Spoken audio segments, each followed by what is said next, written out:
Ready ஆகிடுச்சாம்மா, பசிக்குதுமா. Ready ஆயிடுச்சு. என்ன சாப்பாடுன்னு பார்க்கலாம் வா. பார்த்துட்டு சாப்பிடுவோம் வா வா. ஃப்ரெண்ட்ஸ், இன்றைக்கி எங்கள் வீட்டில் என்ன சாப்பாடுன்னு பார்க்கலாம். எல்லோரும் நல்லா இருக்கீங்களா? சாப்பிட்டீங்களா? வாங்க. சுட சுட சாதம், சப்பாத்தி, காலிஃப்ளவர் கிரேவி, ரசம், முட்டை. ஆச்சிக்கு சும்மா உப்பு மட்டும்தான் போட்டிருக்கேன் ஃப்ரெண்ட்ஸ், வேறு எதுவும் போடலை. உரப்பு சாப்பிட மாட்டாங்க.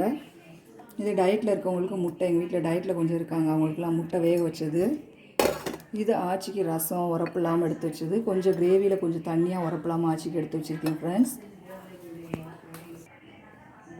எங்களுக்கு 2-3 பேருக்கு நாங்கள் முட்டை ஆம்லேட் போட்டுக்குவோம். அதில் கொஞ்சம் பச்சை மிளகா இதெல்லாம் போட்டு காரமாக செய்வோம் ஃப்ரெண்ட்ஸ். ஓகே ஃப்ரெண்ட்ஸ், இதுதான் இன்றைக்கி எங்கள் வீட்டு லஞ்சு. உங்கள் வீட்டிலலாம் என்ன லஞ்சு சொல்லுங்கள் ஃப்ரெண்ட்ஸ். இந்த நான் முட்டை ஆம்லேட் போட ஆரம்பிச்சிட்டேன்.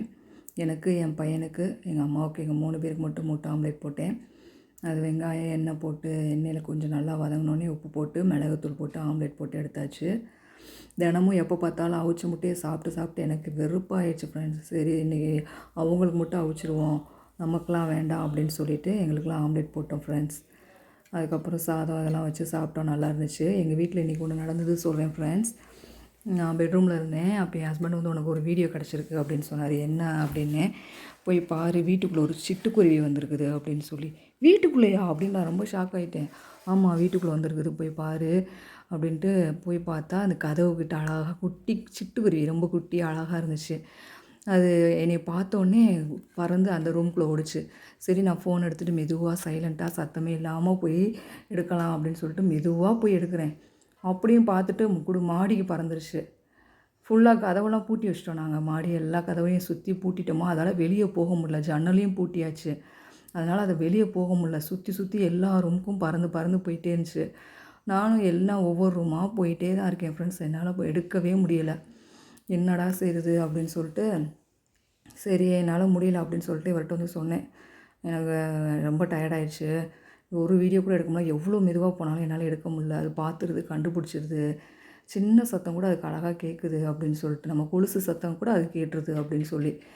அப்புறம் சரி சரின்ட்டு விட்டுட்டோம். அடுத்து கொஞ்சம் நேரத்தில் என் ஹஸ்பண்ட் இங்கே வான்னு கூப்பிட்டாரு. என்னான்னு போய் பார்த்தா, அந்த கதவு பூட்டி இருக்குது, அதுக்கு வெளியே நின்றுட்டுருக்கு ஒரு குருவி. அது அவங்க அம்மாவா அவங்க அப்பாவா யாரோ தெரில, ஒரு குருவி நின்றுக்கிட்டு காத்துக்கிட்டே இருக்குது. இது உள்ளே போனது வரலையே அப்படின்னு சொல்லிட்டு. ஐயோ பாவமே அப்படின்னு சொல்லிட்டு உடனே கதவை எல்லா பக்கமும் திறந்து விட்டுட்டோம். எப்படியாவது பறந்து வெளியே போயிடட்டும் அப்படின்னு சொல்லிட்டு. எவ்வளோ பாருங்கள், குருவிங்க எவ்வளோ அருமையாக ஒற்றுமையாக, மனிதர்கள்ட்ட கூட எவ்வளோ ஒற்றுமை இருக்காது, ஆனால் விலங்குகள் எவ்வளோ ஒற்றுமையாக அன்பாக பாசமாக இருக்குது பாருங்கள். அது வந்தோடனே இது பறந்து ஓடிடுச்சு, ரெண்டும் பறந்து போயிடுச்சு. இது பார்த்திங்கன்னா ஃப்ரெண்ட்ஸ், எங்கள் வீட்டை சுற்றி நிறையா எம்டி பிளாட் தான் இருக்குது. சுற்றி நிறையா வீடுகள்லாம் கிடையாது, அங்கங்கே தள்ளி தான் வீடு இருக்குதா. இங்கே எம்டி பிளாட் தானே இருக்குது. நிறையா குருவிகள் வரும், மைனா வரும். காலையில் வெள்ளனை எழுந்திரிச்சு பார்த்திங்கன்னா மயில் வரும். நைட்லலாம் பார்த்திங்கன்னா பாம்பும் நிறையா, இந்த வீட்டுக்கு வந்து நிறையா பாம்பெலாம் அடிச்சிருக்கோம். அதுக்கப்புறம் கீரிப்பிள்ளை பார்த்துருக்கீங்களா, அது நைட்டில் நிறையா தெரியும். நேற்று கூட நைட்டு வெளியே நான் நின்றுட்டுருக்கேன், கீரிப்பிள்ளை ஓடுது, கீரிப்பிள்ளை இருக்குது. அதுக்கப்புறம் பாம்பு, முயல் சொல்லி ஒயிட் கலர் முயல், பிளாக் கலர் முயல். கரெக்டாக 9:30 வெளியே வந்து நின்றோன்னு வச்சுக்கோங்களேன், அந்த முயல் இந்த பக்கம் அந்த பக்கம் கிராஸ் பண்ணி ஓடிக்கிட்டே இருக்கும். இங்கே வந்து நிறையா ஆந்தை பார்த்துருக்கேன். ஆந்தை வந்திருக்கு நைட்டில் பார்த்திங்கன்னா, பறந்துக்கிட்டு வரும்.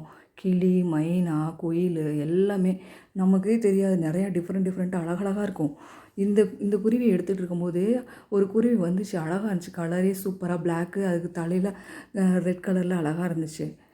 அதை போய் எடுக்கலாம் அப்படின்னு சொல்லிட்டு ஃபோன் எடுத்துகிட்டு வரதுக்குள்ளே குடுன்னு ஓடிடுச்சு. சரி மெதுவாக எதையாவது எடுப்போமே அப்படின்னு சொல்லிட்டு கீழே அங்கே பாருங்கள் சாதம் வச்சுருப்போம், வேஸ்ட்டாக இருந்தெல்லாம் நல்லா விட்டுருவோம், கீழே தான் போடுவோம். ஆனால் இப்போ இதை வந்து வச்சுட்டா இது மாதிரி வந்து குருவிகள், காக்காலாம் வரதே இல்லை. எவ்வளோ தான் காக்கான்னு கத்துனா கூட வரதே மாட்டேது.